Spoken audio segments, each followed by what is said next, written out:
Barrister Sankaran നായരെക്കുറിച്ച് ഒരുപാട് ബുക്കുകളോ സിനിമകളോ ഒന്നും പുറത്തു വന്നിട്ടില്ലാത്തതുകൊണ്ട് അക്ഷയ് കുമാർ ഒരു മലയാളി കഥാപാത്രത്തെ അവതരിപ്പിക്കുന്ന സിനിമ വരുന്നു എന്ന് കേട്ടപ്പോൾ പലർക്കും ഇദ്ദേഹം ആരായിരുന്നു എന്ന് അറിയാത്തൊരവസ്ഥയായിരുന്നു. ജാലിയൻ വാലാബാഗ് കൂട്ടക്കൊലയെക്കുറിച്ച് നമ്മളൊക്കെ സ്കൂളിൽ പഠിച്ചിട്ടുണ്ടെങ്കിലും ജനറൽ ഡയറിനെയും ഗവർണർ മൈക്കിൾ ഡയറിനെയും അവരുടെ ക്രൂരതകളെയും കുറിച്ചാണ് നമ്മൾ കൂടുതൽ അറിഞ്ഞിട്ടുള്ളത്. ശങ്കരൻ നായർ നയിച്ചിട്ടുള്ള നിയമയുദ്ധം അത്രയ്ക്ക് പറഞ്ഞു കേട്ടിട്ടില്ല. കരൺ സിംഗ് ത്യാഗി സംവിധാനവും സഹരചനയും നടത്തിയിട്ടുള്ള കേസരി ചാപ്റ്റർ 2 എന്ന സിനിമയ്ക്ക് അവരുടെ നായകനെ ഒരു വലിയ വിഭാഗം ആളുകൾക്ക് അറിയില്ല എന്നൊരു പ്രധാന അഡ്വാൻറ്റേജ് തുടക്കത്തിലേ ഉണ്ട്. പക്ഷെ മറന്നുപോയ ഈ ഒരു സുപ്രധാന വ്യക്തിയെ ഓർമ്മിപ്പിക്കുക എന്നതല്ലാതെ എന്നും എല്ലാവരും ഓർക്കുന്ന ഒരു ഗംഭീര സിനിമ എന്ന നിലയിലേക്ക് ഉയരാൻ ഈ സിനിമയ്ക്ക് പലപ്പോഴും സാധിക്കുന്നില്ല. അതിന്റെ പ്രധാന കാരണം ചരിത്രത്തെ മസാല കലർത്തി കൈയടിപ്പിക്കുന്ന ഒരു പരിപാടി ആക്കുക എന്ന സിനിമയുടെ സ്വഭാവം തന്നെയാണ്. ജാലിയൻ വാലാബാഗ് കൂട്ടക്കൊലയുടെ ശേഷമുള്ള രാഷ്ട്രീയ പശ്ചാത്തലത്തിലാണ് നമ്മുടെ കഥ നടക്കുന്നത്. മദ്രാസ് ഹൈക്കോടതി ജഡ്ജായിരുന്ന സി ശങ്കരൻ നായർ ആ സമയത്ത് വൈസ്രോയിയുടെ കൗൺസിലിൽ അംഗമായിരുന്ന ഒരു ഇന്ത്യക്കാരനായിരുന്നു. ജനറൽ ഡയറിന്റെ നിർദ്ദേശത്തിൽ നടന്ന ആ കൂട്ടക്കൊലയിൽ മനം തൊന്ന അദ്ദേഹം സ്വന്തം രാജ്യത്തിന് വേണ്ടി സംസാരിക്കാൻ പറ്റാഞ്ഞത് ഓർത്ത് വിഷമിച്ചു. ജാലിയൻ വാലാബാഗിൽ നടന്ന കൂട്ടക്കൊലയിൽ മരണപ്പെട്ടവർക്ക് നീതി നേടിക്കൊടുക്കാൻ വേണ്ടി ശങ്കരൻ നായർ നടത്തിയ ശ്രമങ്ങളാണ് ഈ സിനിമയിൽ നമ്മൾ കാണുന്നത്. ഞാൻ റിവ്യൂ തുടങ്ങിയപ്പോൾ പറഞ്ഞതുപോലെ സി ശങ്കരൻ നായർ എന്ന വ്യക്തിയെക്കുറിച്ചുള്ള ഒരുപാട് വിവരങ്ങളൊന്നും പബ്ലിക് ഡൊമൈനിൽ എല്ലാവരും അറിയുന്ന രീതിയിലില്ല. സ്വാഭാവികമായും ഇങ്ങനെ ഒരു സിനിമ അനൗൺസ് ചെയ്യപ്പെട്ടപ്പോൾ എൻ്റെ പരിധിക്കുള്ളിൽ നിന്ന് ചെറിയൊരു റിസർച്ച് ഞാൻ നടത്തി. അതിൽ നിന്ന് എനിക്ക് മനസ്സിലായ ചരിത്രം ഇപ്രകാരമാണ്. ജാലിയൻ വാലാബാഗ് സംഭവം നടക്കുമ്പോൾ ശങ്കരൻ നായർ വൈസ്രോയിയുടെ കൗൺസിലിലെ അംഗമായിരുന്നു. ഈ സംഭവത്തോടുള്ള പ്രതിഷേധ സൂചകമായി ശങ്കരൻ നായർ ആ പദവി രാജിവെച്ചു. ആ ഒരു തീരുമാനം അന്നത്തെ ബ്രിട്ടീഷ് ഭരണകൂടത്തെ ഞെട്ടിക്കുകയും പഞ്ചാബിൽ അന്നുണ്ടായിരുന്ന പ്രസ് സെൻസർഷിപ്പ് ഒഴിവാക്കുകയും മാർഷൽ ലോ എടുത്തു കളയുകയും ഇതിനെക്കുറിച്ച് അന്വേഷിക്കാൻ ഒരു കമ്മീഷനെ നിയോഗിക്കുകയും ചെയ്തു. തന്റെ രാജിയിലൂടെ ഇത് നേടിയെടുത്ത ശങ്കരൻ നായരെ അന്ന് നാട് വലിയ രീതിയിൽ തന്നെ സ്വീകരിച്ചു. പിന്നീട് 1922 ഗാന്ധി ആൻഡ് അനാർക്കി എന്ന ശങ്കരൻ നായർ എഴുതിയ പുസ്തകത്തിലൂടെ അന്നത്തെ പഞ്ചാബിലെ ഗവർണറായിരുന്ന മൈക്കിൾ ഡയറിനെ കുറ്റപ്പെടുത്തിയതിന് ഒരു മാനനഷ്ട കേസ് ലണ്ടനിൽ പോയി നായർ വാദിച്ചിരുന്നു. കേസ് തോറ്റെങ്കിലും ആ കേസിന്റെ ട്രയലിന്റെ സഹായത്തോടെ ജാലിയൻ വാലാബാഗിൽ അന്ന് നടന്ന കാര്യങ്ങളെക്കുറിച്ച് ലോകമാധ്യമങ്ങളുടെ ശ്രദ്ധയിൽ കാര്യങ്ങൾ കൊണ്ടുവരാൻ ശങ്കരൻ നായർക്ക് സാധിച്ചിരുന്നു. ഇനി കേസരി ചാപ്റ്റർ 2 എന്ന സിനിമയിലേക്ക് വന്നു കഴിഞ്ഞാൽ ഒരുപാട് മാറ്റങ്ങൾ അവർ ഡ്രാമ ക്രിയേറ്റ് ചെയ്യുന്നതിന് വേണ്ടി ഉണ്ടാക്കിയിട്ടുണ്ട്. ഹണ്ടർ കമ്മീഷന് സമാനമായ ഒരു അന്വേഷണ കമ്മീഷനിൽ നായർ ഭാഗമായിട്ടുണ്ടെന്നാണ് സിനിമയിൽ പറയുന്നത്. വസ്തുത അങ്ങനെയല്ല. ജനറൽ ഡയറിന് നേരെ ഇന്ത്യയിലെ ഒരു കോടതിയിൽ ഒരു ട്രയൽ നടക്കുന്നതായിട്ടാണ് സിനിമയിൽ കാണിക്കുന്നത്. എന്നാൽ യഥാർത്ഥത്തിൽ നായർക്കെതിരെ 3 വർഷങ്ങൾക്ക് ശേഷം ലണ്ടനിൽ വെച്ച് നടന്ന കോടതി വ്യവഹാരത്തെയാണ് ഈ സിനിമയിൽ ഡയറിന്റെ ട്രയൽ എന്ന രീതിയിൽ കാണിച്ചിരിക്കുന്നത്. മാധവനും അനന്യ പാണ്ഡെയും അവതരിപ്പിച്ചിട്ടുള്ള കഥാപാത്രങ്ങളെ പറ്റി തപ്പിയാൽ നമുക്ക് ഒരുപാട് ഡീറ്റെയിലുകളൊന്നും കിട്ടുന്നില്ല.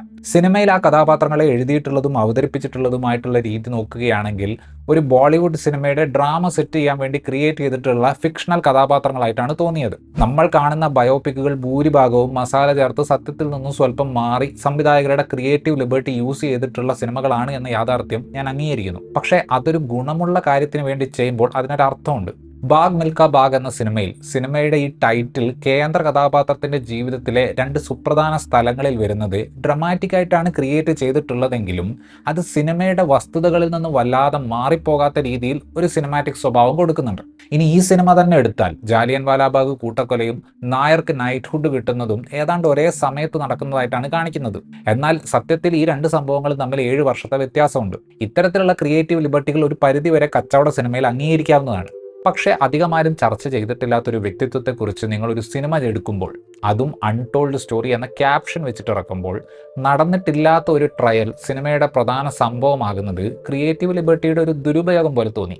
ജാലിയൻ വാലാബാഗിൽ ചെയ്ത കാര്യത്തിന് ഇന്നേ വരെ ബ്രിട്ടീഷ് സർക്കാർ സോറി എന്നൊരു വാക്ക് പറഞ്ഞിട്ടില്ല എന്ന് പറഞ്ഞുകൊണ്ടാണ് സിനിമ അവസാനിക്കുന്നത്. പക്ഷേ നാടകീയതയ്ക്ക് വേണ്ടി അങ്ങേയറ്റം ഫാക്ച്വൽ മാനിപ്പുലേഷൻസ് കാണിക്കുകയും ബ്രിട്ടീഷ് കഥാപാത്രങ്ങളെ ഒരുതരം കാരിക്കേച്ചറുകളാക്കുകയും ചെയ്യുമ്പോൾ ലണ്ടനിൽ പോയി കേസ് തോറ്റിട്ടും ഇതിൻ്റെ സത്യങ്ങൾ ലോകത്തോട് വിളിച്ചു പറഞ്ഞ ശങ്കരൻ നായരോട് സിനിമ ഒരു തരത്തിൽ അനീതി കാണിച്ചതുപോലെ എനിക്ക് തോന്നി.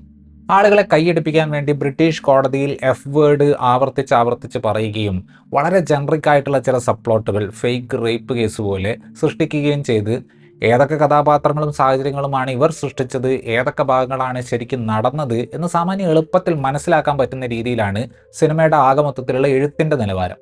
സിനിമാറ്റോഗ്രാഫി കേസരി നിറവും സ്വല്പം ബ്ലൂയിഷ് ആയിട്ടുള്ള കളറുമുള്ള പാലറ്റുകൾക്കിടയിൽ സ്വിച്ച് ചെയ്യുന്നതായിട്ട് നമുക്ക് കാണാം.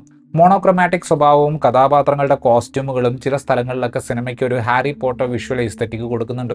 കഥകളിയിലും കളരിപ്പയറ്റിലും അഗ്രഗണ്യനായ വ്യക്തിയായിരുന്നു ശങ്കരൻ നായർ എന്ന് വോയിസ് ഓവറിൽ പറഞ്ഞുകൊണ്ടാണ് അക്ഷയ് കുമാറിനെ ശങ്കരൻ നായർ ആയിട്ട് സിനിമയിൽ അവതരിപ്പിക്കുന്നത്. കേരളം എന്ന് പറഞ്ഞാൽ അപ്പോൾ തന്നെ കഥകളിയോ ഹൗസ് ബോട്ടോ കളരിപ്പയറ്റോ കാണിക്കണമെന്ന ബോളിവുഡ് പൊതുബോധത്തിന് വലിയ മാറ്റമൊന്നുമില്ല. ജോളി LLB 2 എന്ന സിനിമയുടെ രണ്ടാം പകുതിയിലൊക്കെ പെർഫോം ചെയ്തതിന് സമാനമായി വളരെ സ്മാർട്ടായിട്ടാണ് അക്ഷയ് കുമാർ ഹിന്ദിയിൽ സംസാരിക്കുന്ന ശങ്കരൻ നായരെ അവതരിപ്പിച്ചിട്ടുള്ളത്.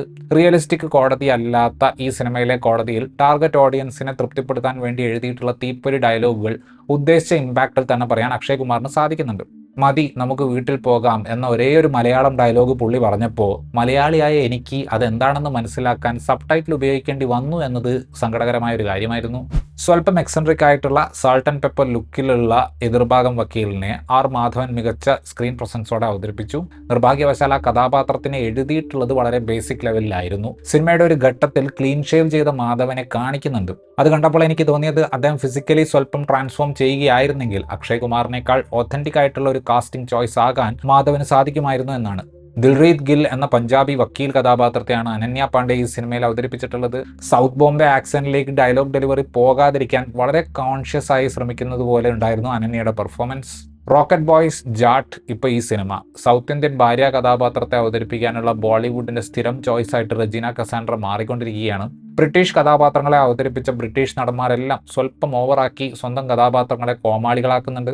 കണ്ടാൽ പേടിക്കുന്ന ക്രൂരനായ ജനറൽ ഡയറിനെ അയാളുടെ വായയുടെ ക്ലോസപ്പ് വരെ കാണിച്ച് ഒരർത്ഥത്തിൽ ശിക്കാരി ശംഭു നിലവാരമുള്ള ഒരു ക്രൂരനാക്കി മാറ്റുന്നുണ്ട്.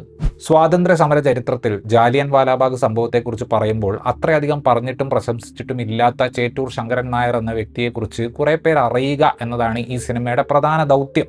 മസാല കലർത്തി പാട്രിയോട്ടിസം ഓരോ സെക്കൻഡിലും കാണിച്ച് ഒരു ടിപ്പിക്കൽ ഫോർമുലയായി പോകുന്നുണ്ടെങ്കിലും സിനിമ കഴിഞ്ഞാൽ ശങ്കരൻ നായരെക്കുറിച്ച് കൂടുതൽ അറിയാൻ പ്രേരിപ്പിക്കാൻ കേസരി ചാപ്റ്റർ 2 സാധിക്കുന്നുണ്ട്. ഹിസ്റ്റോറിക്കൽ ബയോപിക്കുകൾ എങ്ങനെ ഉണ്ടാക്കണം എന്നതിൽ കാര്യമായ സംഭാവന ഒന്നും തരുന്നില്ലെങ്കിലും ക്ഷമാശീലം കുറഞ്ഞ ഒരു വലിയ വിഭാഗം ഓഡിയൻസിനെ പിടിച്ചിരുത്തണമെങ്കിൽ കഥയിൽ എത്രത്തോളം മസാല ചേർക്കാം എന്നതിൽ ഈ സിനിമയ്ക്ക് നല്ല ധാരണയുണ്ട്. ഇത്രയുമായിരുന്നു ഈ സിനിമയെക്കുറിച്ചുള്ള എൻ്റെ റിവ്യൂ. വീഡിയോ ഇഷ്ടപ്പെട്ടാൽ ലൈക്ക് ചെയ്യുമെന്നും കൂടുതൽ ഇത്തരത്തിലുള്ള വീഡിയോകൾക്ക് വേണ്ടി ചാനൽ സബ്സ്ക്രൈബ് ചെയ്യുമെന്നും പ്രതീക്ഷിക്കുന്നു. താങ്ക്